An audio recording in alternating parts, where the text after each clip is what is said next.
We have another Scootaloo episode on our hooves. Is it just as good as Sleepers in Ponyville? Find out now on the Undercover Brony Reviews Flight to the Finish. At night. Yeah! Yes, welcome back once again, audience, to a nighttime edition of the Undercover Brony Reviews shit and stuff. Yep. Yeah, well, I'll have a lot of fun talking about this, mainly because of the fact I'm pissed because John Cena isn't unified champion right now and that bastard Randy Orton is.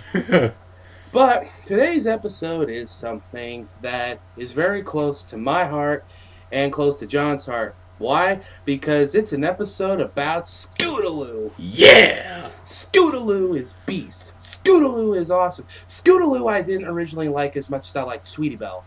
But then Sleepless in Ponyville happened. And holy crap, did it amaze you? Amazement! So, this episode starts off with in the Ponyville schoolhouse, where Miss Harshwinny of all ponies comes in and starts talking about how there's going to be flag carriers for the Equestria Games. Just shows up in the first 30 seconds, and I'm just like, fuck, that was fast. Yeah. Well, that escalated quickly. And one thing I really have to point out really quick about this episode is Season 4 has already looked awesomely as far as animation goes. Mm-hmm. But goddamn, I gotta say, the facial expressions on Harshwinny were priceless. Yes, they were. They really got down with the stern look and made it look good. And then we had another kind of cool face from Rainbow Dash, mm-hmm. where she was saying how she held the flag, because the plot of this episode is Harshwinny is going to the school to tell the kids that at the Ponyville Games, so they haven't happened yet, they're looking for a team to carry the flag to represent mm-hmm. Ponyville in the Pony Olympics. Yep. That's not what they're called, but that's what they are. Indeed. So yeah, basically it's a bunch of the main cast of fillies basically saying, here, I want to be a flag carrier, I want to do it. CMC, of course, are in it. Diamond Tiara and Silver Spoon are just being bitches again. And we finally have fuck that bitch.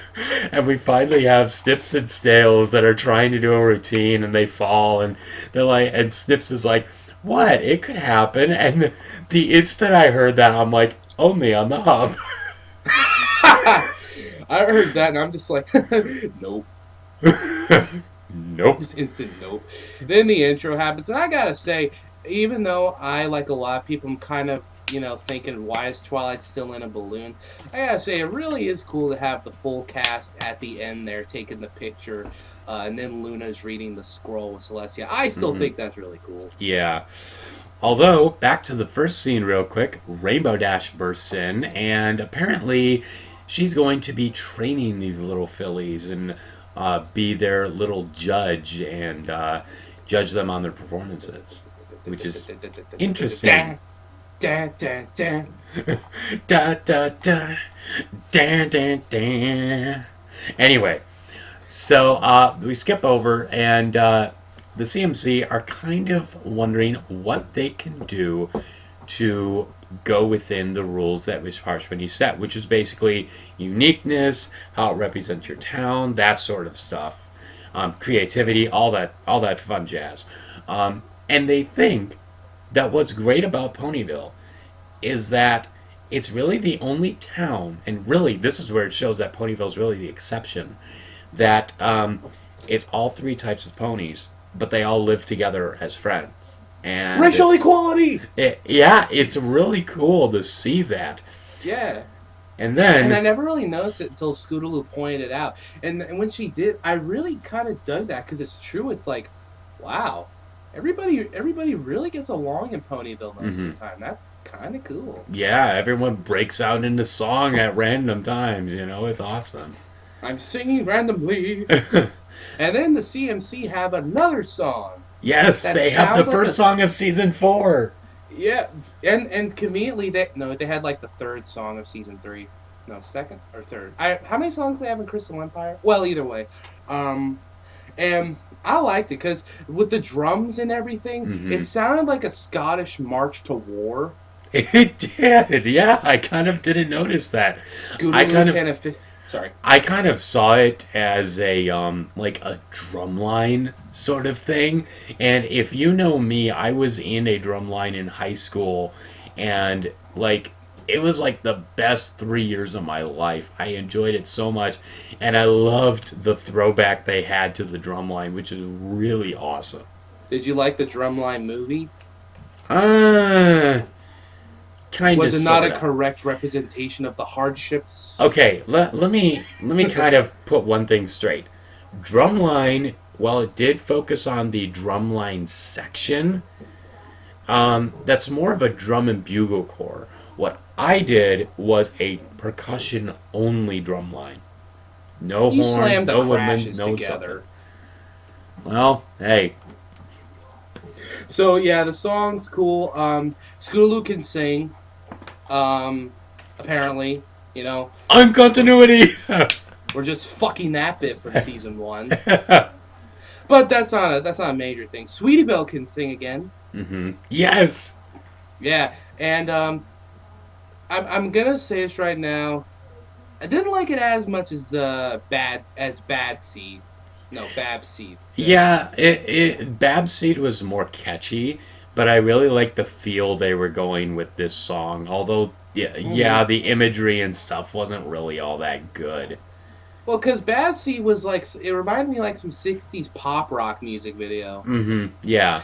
This one was cool though too because it was inspirational and it looked awesome. They really have a hard on for that light reflecty effect. It's really That's cool. So the CMC three, put together the show, and they show it to Rainbow Dash, who got instructed by Miss Harshwinny to remain professional. Why does that remind me of Final Draft so much? That's not a good thing. No, it's not. Yeah, we here at the Undercover Brony, we don't like Ever Free Radio. No, we do not. Except Dusty Cat. Yeah. And he got pissed off because of spaghetti. But anyway, so Rainbow Dash is trying to be professional. And by the way, a new shipping was born because of this episode. Really? Yeah, Harshwinny and Dash. Harsh Dash. Yeah, Dash is harsh. Over the past 2 days, it's been shipped super hard. Rainbow Winnie. It doesn't sound good. None of them sound good. But Rainbow Dash really likes it because what it did, and this is why I like it, is because it narratively, because Scootaloo's the narrator, it's showing the like the whole the equality bit. They have some cool stunts and everything, while incorporating them working together and them using their attributes. Scootaloo's athleticism, Sweetie Belle's, and Apple Singing. Bloom's. Well, Singing the point and is they did a good job. That more continuity, because in Showstoppers they did the complete opposite, and now they're finally doing it right. Holy crap! And I noticed that thespianism. And Rainbow Dash super loves it. Like, she loves it super hard. And even Diamond Tiara is like, holy shit, that was good. Yeah. And she's like, we need to play their weaknesses. She's basically like, I need to break you. And I'm just thinking, I'm sorry. I went to school. I dealt with bullies. But what kid talks like that? Okay, Diamond Tiara is fucking evil. Honestly, this is actually coming from the Brony Curious and Digibrony review of this. But honestly, it's like Diamond Tiara is a fucking bitch. Because honestly, she looks like she's passed Bullying 101 from the School of Assholes, Schools of Complete Assholes, with honors, you know? She's graduated from Jackass Academy. Yeah. Except And without the awesome stunts. I mean, she's freaking plotting how to hurt these ponies' feelings. And we never see those two work on their routine. And in the episode, we never see or are even told in any relative term what they do. I don't care, because fuck that bitch. But because of the fact that it's like, and as anyone that's seen the storyboard or seen the episode knows where this is going, they insult Scootaloo's flying, who surprisingly was able to contain her rage. Yeah, Now, she was. If I had wings and I was told I couldn't fly, I'd want to rip that tiara off her head through her throat. Yeah, I know. But here's the great thing, and I'm sorry if I keep throwing back to the Gigi review or whatever, but honestly, they were kind of talking about how look at the implications of it. Throughout the entirety of the show, Scooter has not been able to fly. Her wings have been too small. And what Disabilities. and what has everyone else done? They haven't been uncomfortable with it. They've been very supportive of it. They haven't been um it hasn't been a demeaning thing for her. Yeah, I always They liked that. called Diamond Tiara and Silver Spoon out on their bullshit.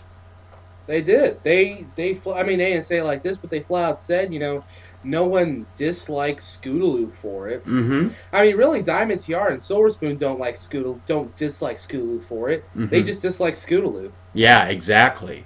for unclear reasons. So One-dimensional characters. so also one thing it kind of buys a little back into, you know how everyone says that the fanon interpretation of Silver Spoon is that she just follows along. It kind of shows it already back when they're plotting, and Silver Spoon's just like, but we already called them blank flanks. What can we do now? It's kind of just like even Silver Spoon didn't want to go that far, but she did it Even just to gain Diamond Tiara's, trust or whatever. even Silver Spoon's like, bitch, you cray. Yeah, exactly. So So, this sorry. gets it in Scootaloo's head that she needs to be flying for this routine. And things don't go over so well. She keeps trying her hardest and she can barely stay afloat. And her friends are getting really annoyed by it. Practice 10% harder, 20% harder. This is what she says. 30% harder. 20 times 40% as hard! And they show their act to Rainbow Dash again, but school has been working them through the night. They're tired, they're exhausted, they're disoriented. Mm-hmm. They're more lost than the plot to Lost. Mm-hmm. And Rainbow Dash, because while still trying to restrain her unprofessionalism, she pretty much flat out tells them go back to the other one because that was better. But the school is like, dude, ours is gonna be like amazing. Yeah.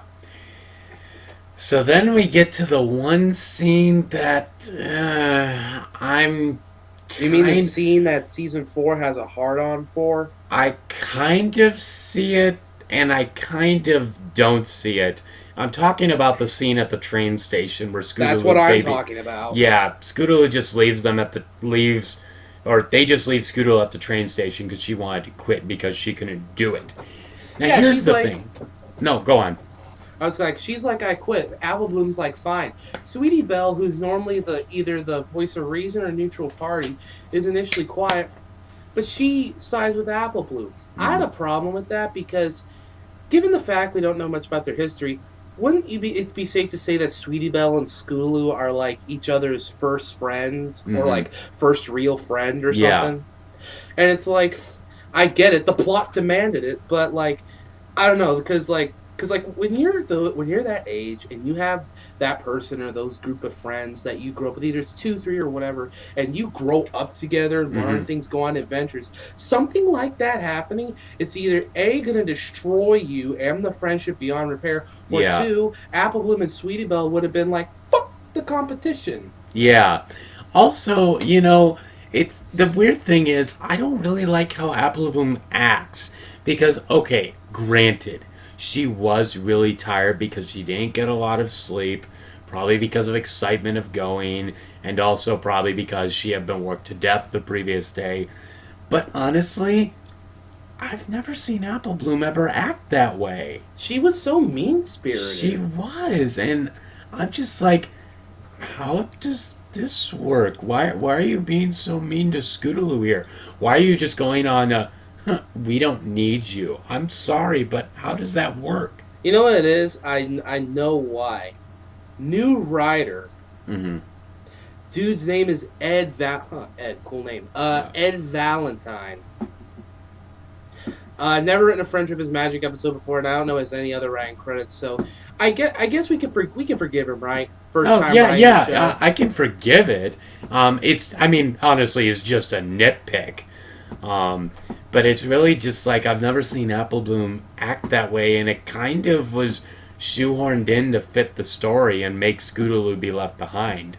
They probably just need to fill some space in for time. Yeah. So basically, they get on the train and they leave Scootaloo, and Scootaloo goes back home in tears, pretty much. Dash is like, "Where the heck is Scootaloo? Why isn't she with you?" And they kind of told her that they left her behind because she was being mean and stuff like that. And Dash, in a surprising amount of caring, says, "Look, you just did that. That just happened, but we need to go back and get her now." Now, if it was any other main six, they probably would have just sent the rest of the 2CMC. But Dash herself comes along. Sprints out of the train, goes and makes them follow her. Not a case of stay here, I'll get... No. She makes them go with her to make amends. And two things came out of the scene. One, I gotta laugh because I'm just thinking, Rainbow Dash is pointing out the plot hole.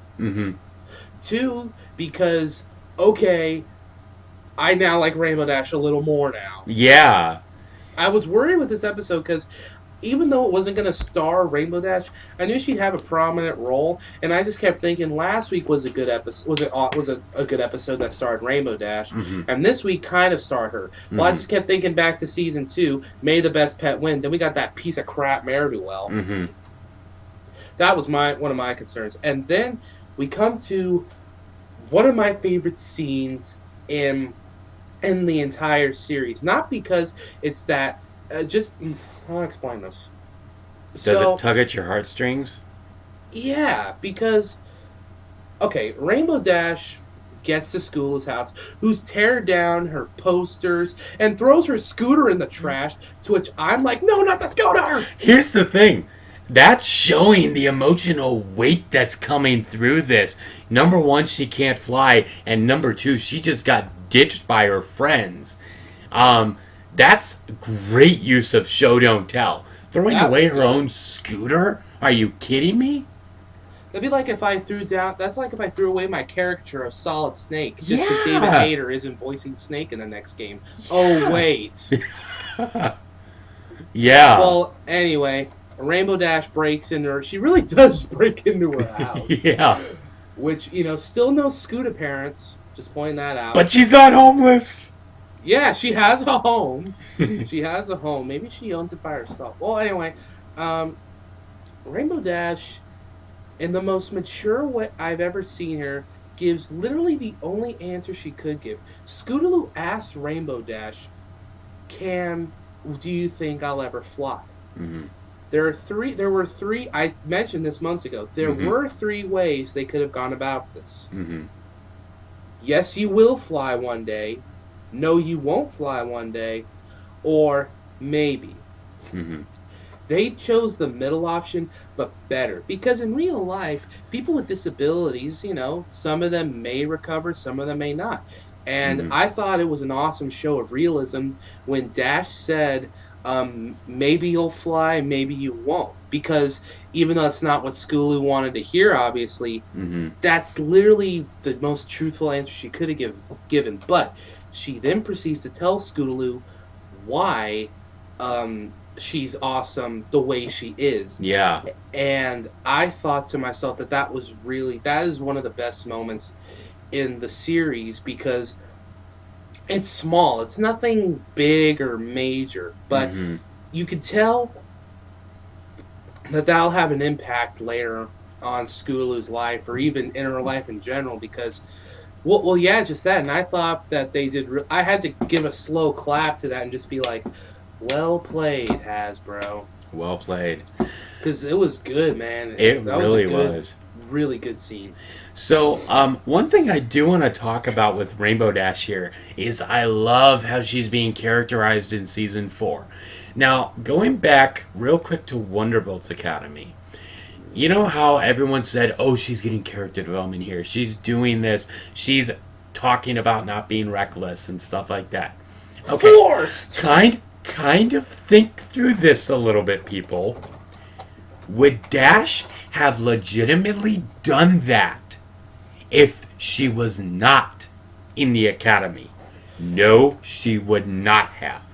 I think a better question would be if Lightning Dust wasn't there, would she have done that? Exactly. Because I truly Exactly. believe the entire point of Lightning Dust's existence was to show what people thought Rainbow Dash was in Lightning Dust. Because even their names are similar, Hmm. you know, and show how far Rainbow Dash has come. Yeah, they made tweaks to Rainbow Dash's character in that episode for that episode, Hmm. and they gave Lightning Dust almost exaggerated stereotypes, I guess, for Rainbow Dash. So really, the only thing I can say to that is crappy symbolism. Okay, but here's the thing that I want to talk about with Dash's characterization. Last time, she kind of On Dragon Ball Z. basically, really, you had to do that. I could have said Inuyasha. That's true. Anyway, the main point I want to get across is, you kind of see how Dash's exterior is starting to crack. Because last time, she talked about how she basically put Daring Do on such high of a pedestal that she forgot her own self-worth for a while.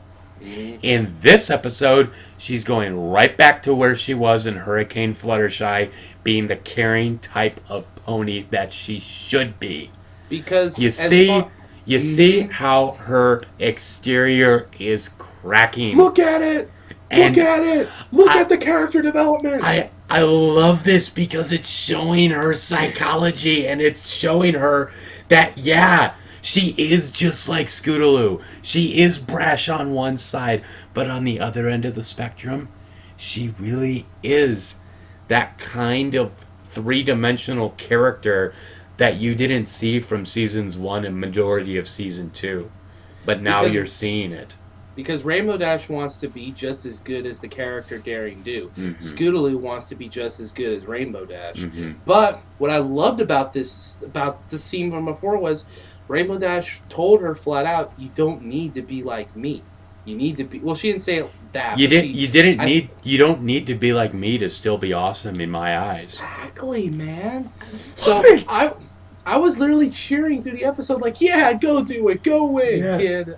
I was like, "Yeah," like that's one of the only episodes that actually and I mean, I can't lie, I was doing my reaction for the reaction series, but that was genuine. I was genuinely happy Yeah. for Scootaloo, for Rainbow Dash, for all of that. I was like, "Yeah, go do it. You deserve it, Scootaloo, more than anybody." So I wonder. You know how everyone's been making that meme of the "You're gonna go far, kid." You know, what's that the song called? Is it "You're gonna go far, kid"? Yeah, it's "You're Gonna Go Far, Kid" by I don't know who. I want to say Offspring, but I don't think It is Offspring. It is the Offspring. Because, okay, honestly, I think that makes that song canon for these two. I really think so. Because it matches together so well. You know? Huh. Yeah, I could see that. So the So, episode wins with them giving one final hoorah. They go to the games. And on they, skis no less. Oh, yeah. Yeah, Apple Bloom can ski. Von Snootingham will be happy. So, yeah. And they win. I'm not going to lie, though. The three finalists the on the thing, there were those two other ponies that had like one line this episode. But Tiara, Spoon, Snip, Snails, and the CMC. Not going to lie. I kind of, a part of me thought, and a small part of me kind of wanted Snips and Snails to win. Just to make it like... Because it would have been funny, but also it would have been awesome for Scootaloo. Because, yeah, she would have lost, but she would have had her confidence back, and then she would have just tried to better herself even more. Exactly. But you know that's really good, and I love how Miss Harsh when he goes like all crazy, and Dash is just talking about the professionalism. I'm like, yes, that's like us talking to Draft and how much he sucks.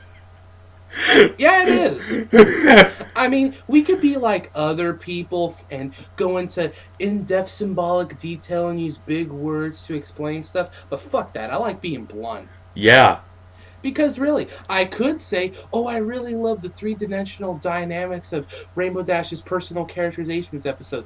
I'd rather say Rainbow Dash was awesome in this episode. Yeah, she was. Which I can now officially say, I now like Rainbow Dash more than Twilight. She is off your worst pony list? She's off my worst pony list. Oh my gosh! Seasons changed and so did I. Sticks and symbolism!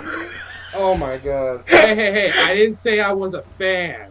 Oh, I'm not saying that. But I'm you're getting saying- there. I get you. So, yeah, People- that's our review of Flight to the Finish. Overall, I thought this episode was phenomenal. It's right up there with Sleepless in Ponyville. So, out of 10 stars, I'm going to give this a 9.5. I'm going to give it a 9.6 because I like to go one step beyond. You're just like the nostalgia critic, aren't you? I remember it, so you don't have to. But yeah, the episode was great, and it made me like Rainbow Dash again. Fuck Twilacorn Yep. because I hated her characterization in Castlemania. So that. Now, if only we could get some of those pretty Flutterdash moments. Yeah, I know. I want to see more Flutterdash moments. Oh my god! What? Next week is the comic book episode! Yes! Oh my god. That's going to be so much fun. Alright. I'll see you next time. What do you call your fans? Because I call my subscribers sub-buds. Sub-buds. I haven't really thought up of a name for our fans. Okay, if we're the undercover brony, you guys can be the brony informants, There you go. brony associatives, brony So, yeah. powder kegs, something. I don't know. No, I All like right. brony informists. So, we like to know what you think of this episode. Do you like it? Do you hate it? Tell us why. If We're really you hate interested. it, get out. Okay, Wow. don't do that. I'm kidding. But yeah, definitely let us know. I'm excited to see exactly how this is going to play out. So yeah, that's it from me, John. And me, Snakeskin 94. And we will talk to you guys later. And Peace I got out, rid of- Dragon. And I got rid of my real name. Peace out, Bye, Dragon.